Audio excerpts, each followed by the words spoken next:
بسم اللہ الرحمن الرحیم۔ اعتدال نیوز اسٹوڈیو سے آپ کا میزبان عرفان مغل حاضر خدمت ہے۔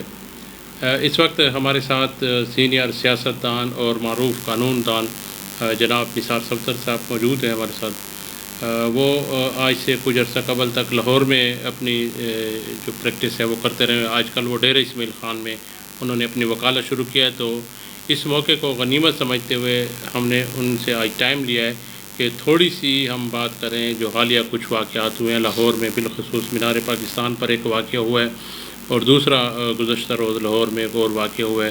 کہ رکشے پر جاتی ہوئی خواتین کو جو ہے وہ چھیڑا گیا اور انہیں تنگ کیا گیا۔ ہم ان واقعات کو جو رونما ہوئے ہیں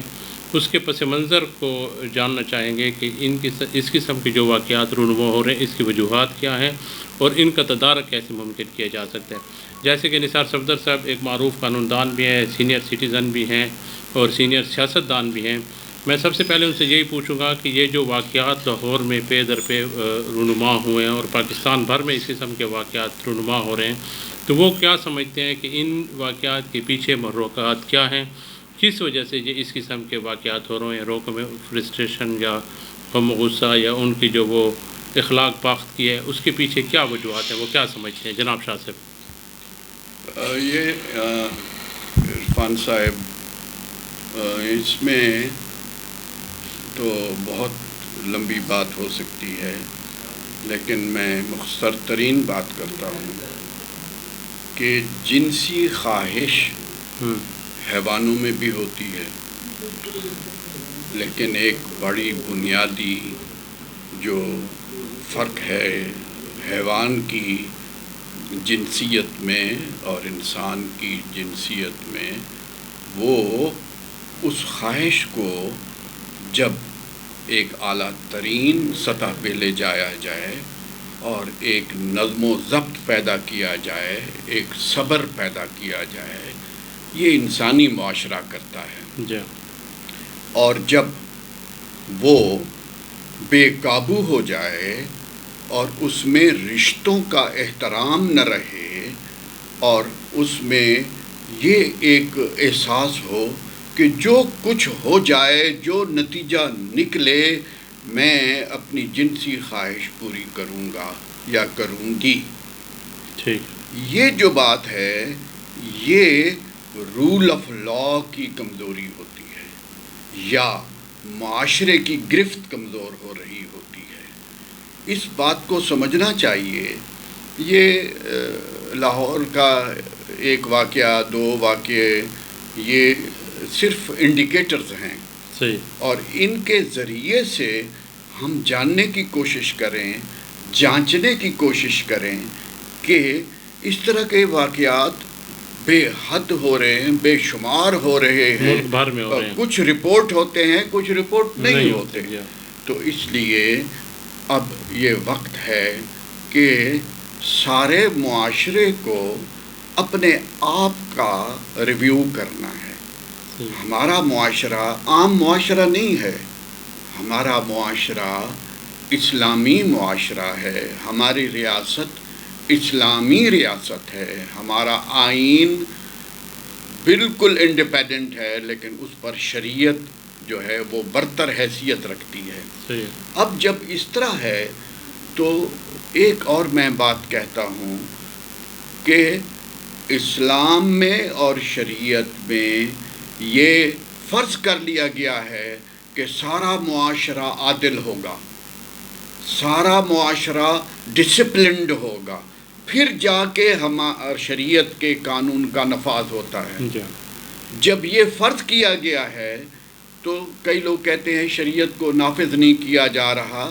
تو اس کی وجہ یہ ہے کہ معاشرہ جو ہے وہ معاشرہ عادل معاشرہ نہیں ہے۔ ہمارے معاشرے میں جب بھی موقع ملے، جب بھی چانس ملے، ہر شخص اس لکیر کو کراس کرنا چاہتا ہے جو لکیر قانون نے، اخلاقیات نے، اسلام نے، قرآن نے کھینچی ہوئی ہے۔ جس کو بھی سیف، محفوظ، بے نتیجہ، انکنٹرولبل کوئی موقع ملے کہ اس کے اوپر ضابطہ حاوی نہ ہو سکے تو وہ کچھ بھی کر سکتا ہے، رشوت بھی لیتے ہیں۔ جس بنیاد پر رشوت لی جا رہی ہے اور رکتی نہیں ہے، اسی بنیاد پر جنسی خواہش کو بھی میں دیکھتا ہوں کہ وہ بھی اصل میں اس لکیر کو کراس کرنے کی استطاعت اور اہلیت کہاں سے آتی ہے؟ کوئی احترام نہیں ہے قانون کا۔ اگر کسی جج کو موقع ملے کہ وہ اس اخلاقی اور قانونی حد کو کراس کر سکے اور پکڑا نہ جائے تو وہ بھی اس کو کراس کرنے کے لیے تیار ہو جاتا ہے۔ ہمارے اندر میزان نہیں ہے، ہمارے اندر ایک روحانی ڈسپلن نہیں ہے۔ خدا کا جو تصور ہے وہ تو ہے، لیکن اللہ کائنات کا مالک، خالق، آقا، وہ اللہ جو رب ہے، جو تمام اپنی مخلوقات کو پیار سے پال پوس کر بڑا کرتا ہے، اس رب کا ہم رسومات میں تو احترام کرتے ہیں لیکن اپنی زندگیوں پہ اس کو طاری نہیں کرتے، عملی زندگی میں نہیں کرتے۔ شاہ صاحب یہ میں پوچھنا چاہ رہا تھا، جیسا آپ نے کہا کہ ایک تو قانون کی عملداری نہیں ہے، ایک تطہیر کا عمل جو ہے وہ بھی نہیں ہے ہمارے اندر، تو آپ اس کے ساتھ ساتھ یہ جو ہمارے جو گیجٹس آ گئے ہیں، نئی جدید ٹیکنالوجی آ گئی ہے، اس کا بھی غیر ضروری استعمال لوگوں کی فرسٹریشن کا، لوگوں کی اخلاق باختگی کا ایک سبب بن رہا ہے، اس حوالے سے آپ کیا کہیں گے؟ یہ آپ نے ایک بہت اچھی بات مجھے یاد دلائی۔ میں کبھی کبھی بڑا حیران ہوتا ہوں کہ ایک اسلامی مملکت میں جو اشتہار بازی ہو رہی ہے، جو ایڈورٹائزمنٹ ہو رہی ہے، اس میں جنسی خواہش کو بڑھانے کے ٹیکنیک ہے۔ یعنی میں کئی ایسے اشتہارات ہیں، اس میں ایک مرد یا ایک عورت ایک چیز کو، کسی کھانے کی چیز کو، کسی مشینی چیز کو بیچنے کے لیے جو اپنے جسم اور اپنے چہرے کو جس طرح استعمال کرتی ہے یا کرتا ہے، وہ اس سے مجھے یہ احساس ہوتا ہے کہ یہ اشتہار یہ کہہ رہا ہے کہ کسی لڑکی کو پھانسنے کے لیے کوئی مشینی چیز جو بک رہی ہے یا جو کھانے کی چیز بک رہی ہے، وہ چیز امپورٹنٹ نہیں رہتی، اس کے جیسچرز، اس کے اطوار، اس کے طریقے، اس سے یہ ظاہر ہوتا ہے کہ کسی خاتون کو پھنسانے کے لیے آپ اس چیز کو استعمال کر سکتے ہیں۔ کسی لڑکے کو پھنسانے کے لیے وہ لڑکی اس کو اس کے وہ جو معیار ہیں، اسلام کے، شریعت کے جو معیار ہیں، ان کو توڑ کر، اخلاقی بنیادوں کو توڑ کر، وہ لڑکے اور لڑکی، مرد اور عورت کے تعلقات اس بنیاد پہ بناتے ہیں کہ یہ اشتہار میں دی ہوئی چیز کہ اپنی کوئی اہلیت نہیں ہے، اس چیز کے بکنے میں اس لڑکی کا مسکرانا، اس لڑکی کا ایک خاص طریقے سے سرنڈر کرنا، یہ دکھاتے ہیں وہ اشتہاروں میں۔ اور اس طرح کی اشتہار بازی اور اس طرح کے ڈرامے اور اس طرح کی چیزیں جب مسلسل ایک ایسا شخص دیکھتا ہے جو سوسائٹی میں اس طرح کے رشتے نہیں ہیں، ہماری سوسائٹی میں اخلاقی بنیادوں پر وہ ویسا ماحول نہیں ہے جیسے اس اشتہار میں دکھایا جا رہا ہوتا ہے، اور اس اشتہار میں ایک موبائل اٹریکٹ کر لیتا ہے ایک عورت کو، تو اس کا معنی یہ ہے کہ وہ موبائل ایک انسٹرومنٹ ہے، ایک ذریعہ ہے جس کے ذریعے سے عورت اور مرد کے رشتے قائم ہو جاتے ہیں۔ ایک آئس کریم کا ایک چھوٹا سا جو وہ سانچہ ہے، وہ ایک لڑکی کو اٹریکٹ کر لیتا ہے، اور ایک اجنبی لڑکی اپنے موبائل کو دکھا رہی ہوتی ہے کہ وہ اس سے نمبر لے رہی ہوتی ہے یا اس سے شناسائی بڑھا رہی ہوتی ہے۔ یہ میسیجز یہ ہمیں ٹی وی پہ دکھا رہے ہیں، لیکن ہمارے معاشرے میں اس کی ممانعت ہے، ہمارے معاشرے میں اس طرح کے تعلقات کی ڈسکریجمنٹ ہے۔ اب معاشرہ میں اور ماحول ہے اور ہمارے ٹی وی پر ماحول بالکل ڈیفرنٹ ہے، اور اس ٹی وی کے ماحول کی وجہ سے ایک سوچ پیدا ہوتی ہے، اور وہ سوچ جب عملی جامہ پہنتی ہے تو وہ جرم کی حدود میں داخل ہو جاتی ہے۔ اچھا، آپ نے یہ ہمارے جو گلیمر ہے ہمارے ٹی وی پہ نظر آتا ہے، تو اب لوگ زیادہ تر ایک ایپس بن رہی ہیں، مختلف قسم کے لوگ ایکٹنگ خود کرتے ہیں، اس میں گلوکار خود بن جاتے ہیں، اداکار خود بن جاتے ہیں، اور معاشرے کا ہر فرد جو ہے وہ اپنے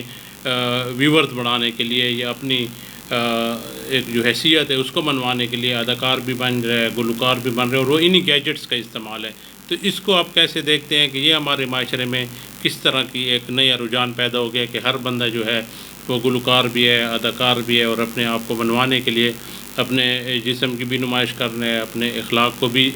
گرا رہا ہے؟ تو اس کو آپ کیسے دیکھتے ہیں؟ یہ کس طرح کی صورتحال پیدا ہو رہی ہے ہمارے معاشرے میں؟ جنرل ضیاء کے زمانے میں ہماری فلم انڈسٹری بالکل تباہ ہو گئی، بند ہو گئی، اسٹوڈیوز بند ہو گئے۔ اب یہ طریقہ بھی ٹھیک نہیں ہے۔ اگر ہم محب الوطنی کے معیار پر دیکھیں تو سینما ایک بڑا اہم ہمارے قومی تقاضوں کو پورا کرنے کا ایک ذریعہ ہے۔ میں کئی ایسے ممالک کو جانتا ہوں کہ جس میں سینما میں لوگ، انسان مختلف کردار ادا کر کے ایسے فلمیں بنائی جا سکتی ہیں جن میں ایک تربیت ہو، ایک اچھے شہری کی اخلاق شعور اور تربیت کا پہلو ہم کیوں نہیں بنا سکتے؟ ہمارے یہاں، اب آپ کو ٹائم تھوڑا ہے، میں صرف ایک بات کہنا چاہتا ہوں، کیا پاکستان میں بچوں کے لیے کارٹون کی فلمیں بنائی جا رہی ہیں؟ بالکل نہیں۔ اور وہ بچے وہ جو کارٹون کی فلمیں دیکھتے ہیں وہ فلمیں ہیں اور ان میں وہ کردار ہیں جو مغربی معاشرے میں اپروویبل ہیں، وہ بالکل ٹھیک ہیں، لیکن اس کے مقابلے میں ہم کارٹون بنائیں اور کارٹون کی انڈسٹری کو آگے بڑھایا جائے، فلم انڈسٹری کو بھی آگے بڑھایا جائے، مخرب الاخلاق فلمیں نہ بنائی جائیں، اس میں قومی میسیجز ہوں، اس میں مستقبل کے بارے میں تربیت دے کے اچھے شہری بنانے کا طریقہ ہو، تو پھر عام آدمی ایکٹنگ نہیں کرے گا، عام آدمی ہر کردار نہیں کر رہا ہوگا، کیونکہ اس کے لیے انسٹیٹیوشن ہوگا، ایک ادارہ ہوگا جس میں اہلیت کے ذریعے سے، قابلیت کے ذریعے سے وہ لوگ اپنا اظہار کر سکیں گے۔ جب اظہار کے راستے آپ بند کریں گے تو پھر لوگ اپنے اظہار کے منفی اظہار کے لیے اور طریقے اختیار ڈھونڈ لیں گے۔ اچھا شاہ صاحب، ہمارے پروگرام کا وقت بھی ختم ہوا جا رہا ہے، میں آخر میں مختصراً آپ سے یہ پوچھوں گا کہ یہ جو ہمارے ہاں اخلاقی باختگی ہو رہی ہے، جس طرح کے حالات پیدا ہو رہے ہیں، تو اس کے تدارک کے لیے کیا کیا جانا چاہیے؟ بنیاد القوم یا حکومتی سطح پر کیا اقدامات اٹھانے چاہیے کہ ان کا تدارک کر سکیں؟ جی عرفان صاحب، اس کے لیے ایک کمیشن بنانا چاہیے اور اس میں بڑے بڑے دانشور ہوں، اس میں ججز ہوں، اس میں وکلاء ہوں، اس میں لکھاری ہوں، یہ بڑے پیمانے پہ کمیشن ہو، جس کمیشن کے ذمے ہو کہ وہ سوچ بدل لے، وہ سارے میتھڈز جو ہیں، ایک تھنک ٹینک ہونا چاہیے، ایک تھنک ٹینک ٹائپ کا ہو جو قرآن اور سنت میں بھی اور ایک عام قومی